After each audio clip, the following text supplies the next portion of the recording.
And now, tonight's presentation of radio's outstanding theater of thrills, Suspense.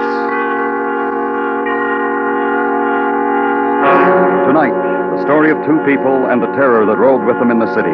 We call it Backseat Driver. So now, starring Miss Vivi, Janis, and Mr. Parley, Baer, here is tonight's suspense play, Backseat Driver.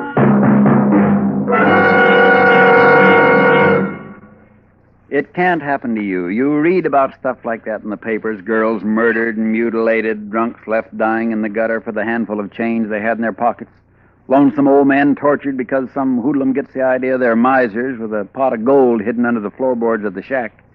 Sure, you know it's real, but it can't happen to you. Or you get your fair share of trouble. I've been a professional man here in Los Angeles for 20 years. I've met up with bums and grifters and petty sharpers. They're around in any business. But the viciousness, the real deep-down dirt, that's for somebody else. You do your work and you go home to your family, and for a real bang-up evening to break the monotony, you take your wife out to a movie. That's what I did that Saturday night. We'd driven all the way in from the San Fernando Valley to Beverly Hills for a picture Ellie specially wanted to see. Wasn't that a good movie, Joe? Mm-hmm. Just the kind I like. Songs and dancing and girls in pretty clothes. I get so tired of cops and robbers. What's wrong with cops and robbers? Oh, you know what I mean. Murder movies, honestly. All the policemen stupid and all the crooks sneering out of the corners of their mouths.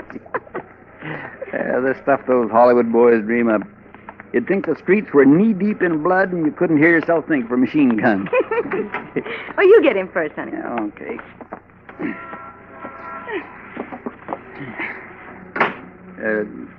I don't think your door's closed tight, honey. Oh.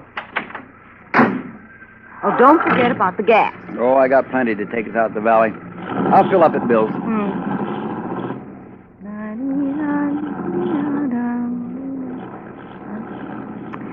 Remember how that song goes, Joe? What song? In the picture. You know, Two on the Moon. The one the boy sang to the girl. Oh, that one. Let's see. Oh, heck, I don't know. No. Well, we'll hear it again on the radio. How about turning it on? Set her at KNX. We ought to get some news in a few minutes. I'd like to hear where they caught that fella. That murderer? Mm-hmm. They spotted him in L.A. this afternoon, but he got away. I know, you told us at supper. Makes us shiver. Oh, don't worry. He won't get away with it.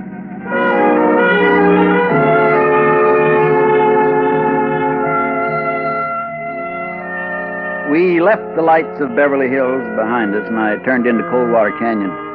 It's as quick a way as any to get us across the Hollywood Hills to the valley.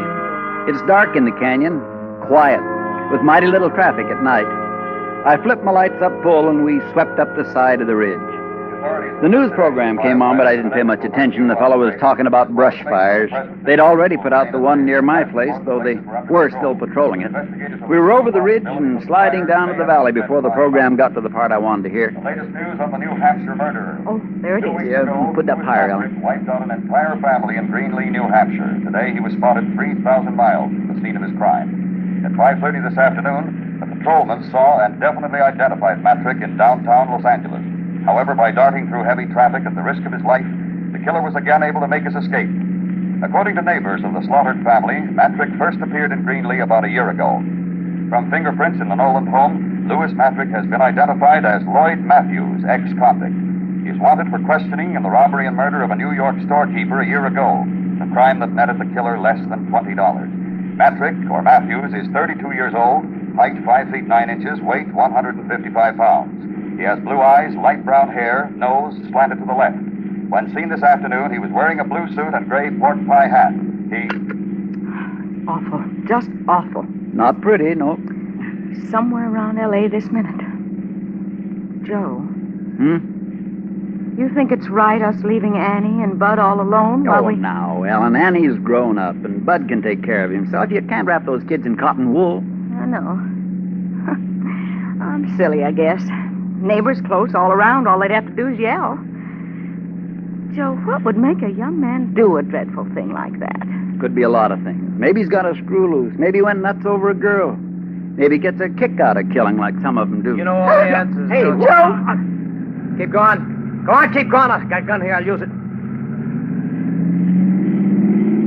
No. You just keep going like this and no tricks. Otherwise, I'm going to blow a hole right through your wife's head. I've had experience in these things.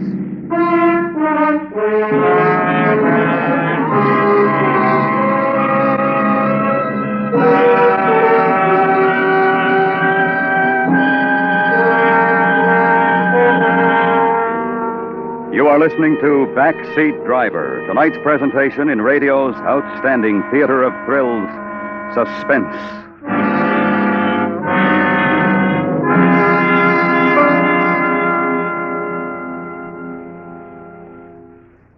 Remember that phrase.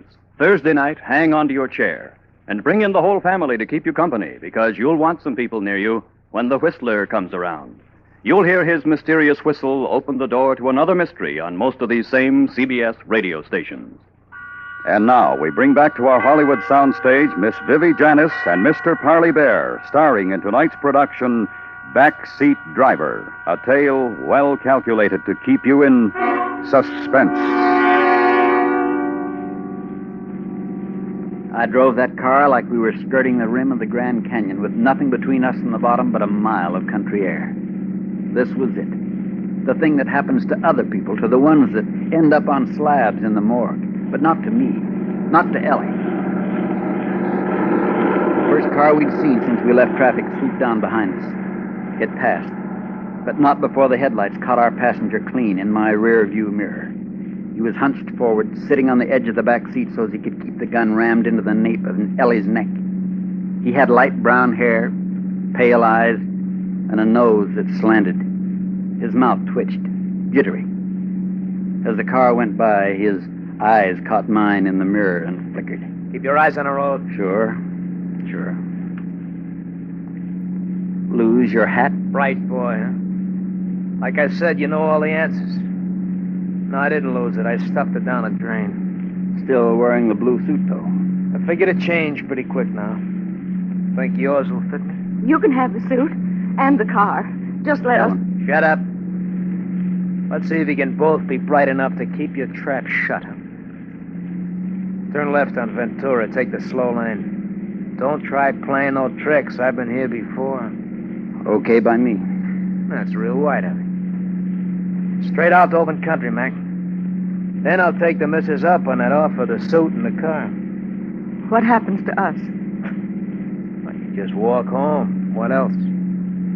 Play it safe and you ain't got a thing to worry about.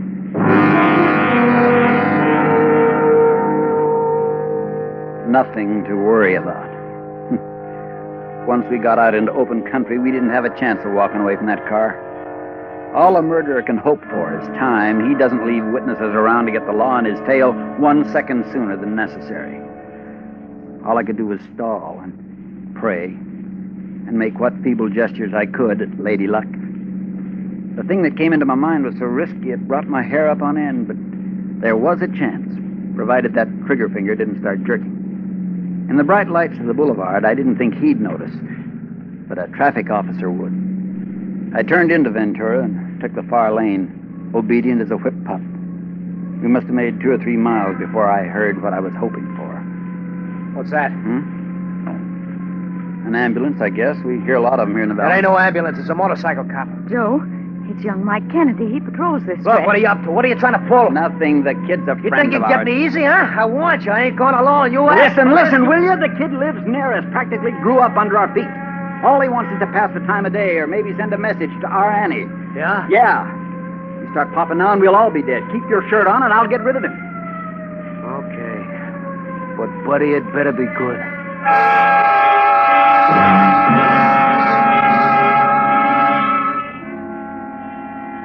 I pulled over to the curb and Mike came up alongside.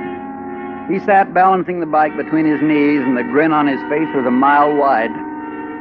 It had worked. At least we were still alive and Mike wasn't 2 feet away. But where'd we go from here? I had to think, but my brain was wet wool and my tongue stuck to the roof of my mouth. Good evening, sir.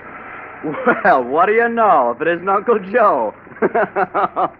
Something funny, kid? Well, after all the times you've read us the riot act about observing the letter of the law. Oh, brother, wait till I tell Annie. What's the matter with you, Mike? I didn't notice anything wrong. Hi, Aunt Ellie. Oh, nothing much the matter. Just Uncle Joe here proceeding sedately out the boulevard with his headlights up full. Headlights? My golly, that's right. I must have forgotten to dim them. Now, we oughtn't to forget these things. Someday a big bad cop might come along and haul you off to the stairs. Oh, hello. This is our new neighbor, Mike. Mr. Anderson. All right. Well, glad to meet you, sir. Oh, I didn't know there were any vacancies out our way. Well, there weren't until recently. Mr. Anderson has taken the Charles place.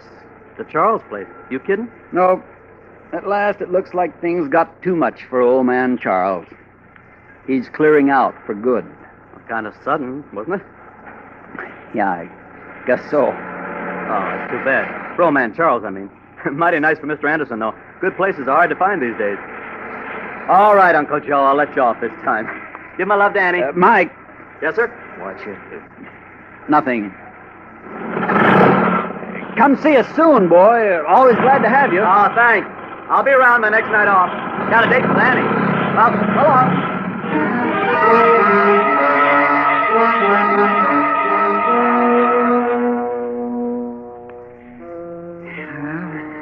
That was that.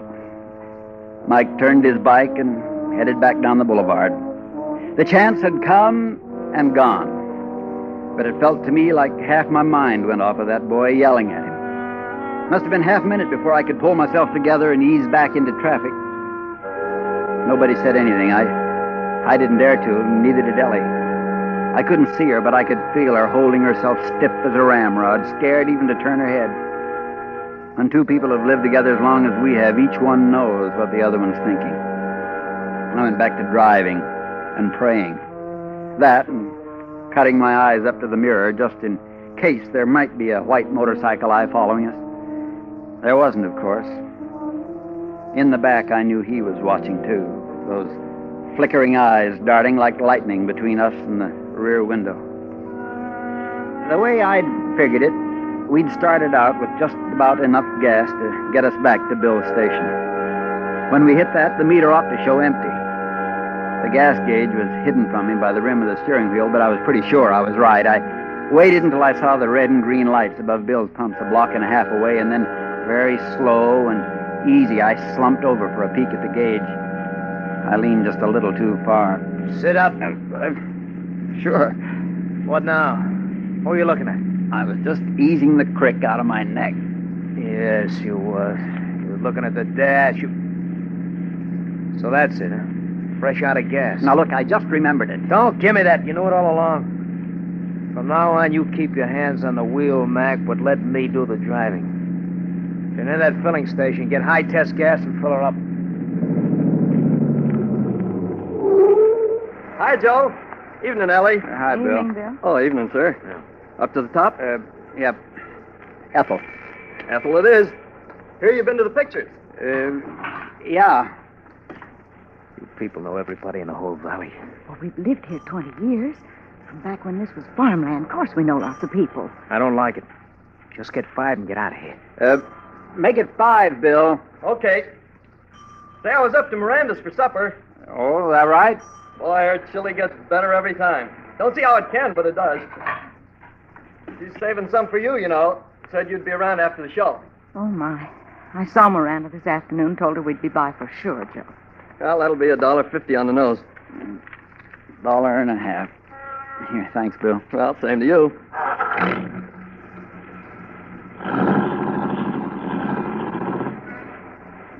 What was all that about, that Miranda stuff? Nothing much. Come on, I gotta ask you everything twice. Miranda runs a drive-in up the road a ways. On show nights, we usually drop in for a carton of chili to take home. I just hope she won't call home when we don't show up and get Annie all worried. Wait a minute. Drive-in, you said? Yeah? And this Miranda could start checking on you? Oh, no, I didn't mean that. It's just that... She could call your Annie, and between the two of them, they'd have the cops on the lookout for you before midnight, huh? You're crazy. Yeah, like a fox. I ain't kept ahead of the buttons all this time by taking chances. We'll just pick up that chili, Mac.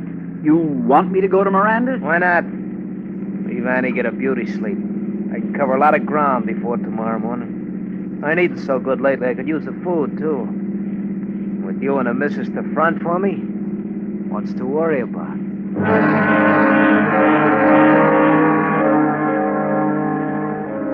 He was right about that. I went back to driving and praying. Miranda's place is one of those goldfish bowls, mostly glass, with light pouring out across the space marked for outside service.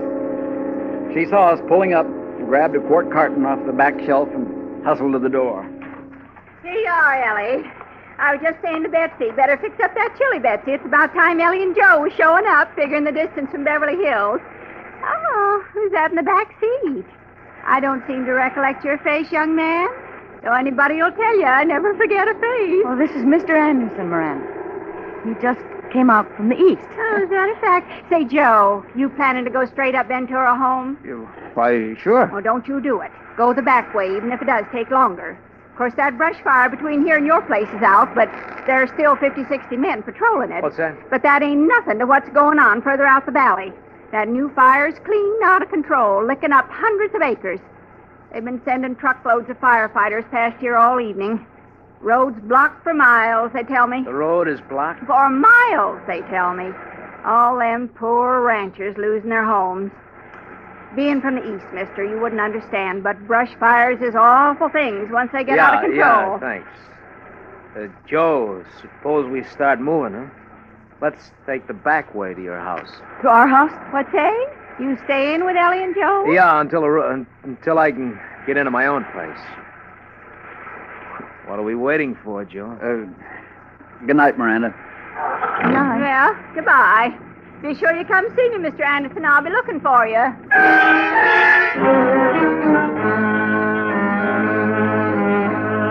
So there it was. We weren't going to the country. We weren't going to be left to rot at the foot of a cliff or buried deep in brush. No, we were going home. Home to the kids. And taking a murderer with us. I still couldn't see Ellie, but I could feel her tensing up, tight as a pulled drawstring. Mr. Matrick, you didn't mean what you said, did you, about coming home with us? You know a better place I can hide out until the road's open? Well, it wouldn't be safe. We've got neighbors close all around if somebody'd see you. Nobody's gonna see me. Nobody better. Joe, couldn't we go round the fire? Yeah, we could. That'd be better. We could try. There are other roads through the valley. Now, listen, Matrick, we'll nose around and find a way through somehow. Cut it out. You heard the old pity, hundreds of acres burning, firefighters, cops. Get off the highway. We're going home. No, I won't have it. Joe, you stop the car right here. Shut up. You heard me, Joe. I won't have him in my house, not with Annie and Bud. I said shut up. But stop it, I tell you. It doesn't matter about us. It's the kids. I won't let him touch One them. more word out of you and I will... Joe, stop. Ellen, shut up. Now, don't say another thing. I'm sorry, honey, but Matrick's the boss. We've got to do like he says. Yeah, that's telling her. Sure, you do like I say and everything's going to be rosy. You got no call to worry about. The kids are like kids. As long as nobody gives me the brush off. We'll wake them up as soon as we get home. You and this Annie can fix up a chili supper for us. We'll have a picnic.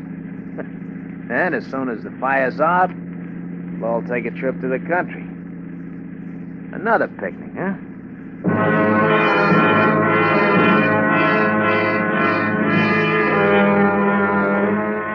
It took a long time, but it had to come to an end. I saw the bulk of the house looming up. There was light sneaking around the edges of the blinds up in Annie's room. She wasn't asleep after all. She'd been sitting up in bed, maybe plastering red stuff on her fingers and dreaming about the date with Mike. Bud's room was dark. He'd be wrapped in covers like a cocoon and dreaming whatever boys dream. I couldn't remember. I pulled up to the concrete walk I'd poured with my own hands before there was any Annie or Bud, and then I cut the lights. In a second or two, my eyes got used to the dark. I could make out the high hedge Ellie planted around the place and our roof rising up beyond it. Out, missus. Face the house. Now you, Mac. Slide out the same side. Stand beside her.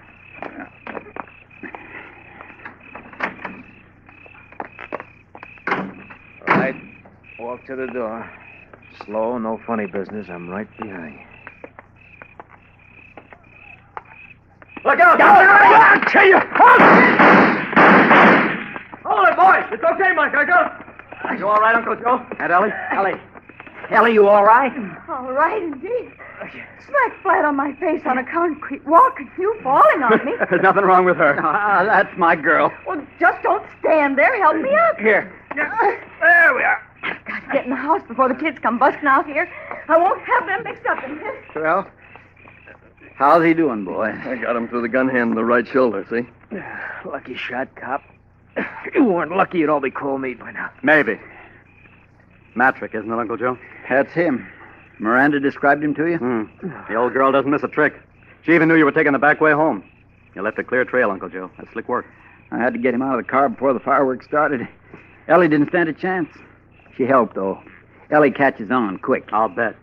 Mean guy like Matrick, you make him think you don't want him to do something, he'll break his neck doing it. I let on I was trying to run out of gas, and that got us to Bill's. Then we both made out there was no sense going to Miranda's, so we get bowled into going to Miranda's. It was 1,000 to 1 she'd run off at the mouth about the brush fires and scare him into hiding out. After that, all Ellie had to do was turn on the hysterics. He was dead set on coming here. Yeah, bright boy, like I said. Yeah, bright enough. You did all right, too, Mike. I was watching the rear view mirror all the time you were trailing us, but you never showed. You knew I was there, though. When one officer starts double-talking another officer, he wants to know why. What officer? What double talk? You never said a thing to him except I bought someplace out here. Yeah. The Charles place. Yeah, poor old man Charles. In a tough spot, moving out for good. What's wrong with that? Matrick, didn't anybody ever tell you it wasn't smart to take up with strangers? Maybe I'd better introduce myself. My name's Charles. Joe Charles, detective, homicide. Tonight I was off duty, just taking my wife to a movie.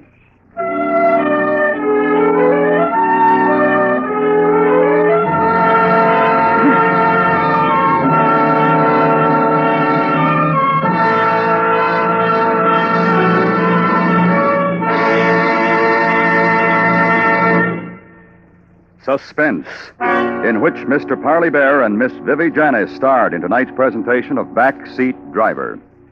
Next week, the story of twin identities in crime. It is based upon fact. We call it The Greatest Thief in the World. That's next week on Suspense.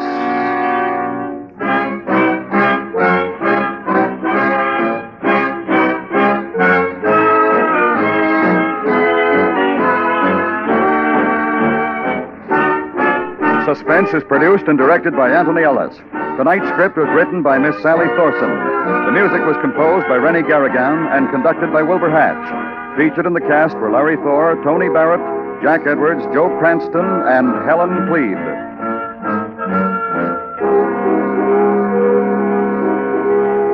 The star's address is the CBS Radio Network.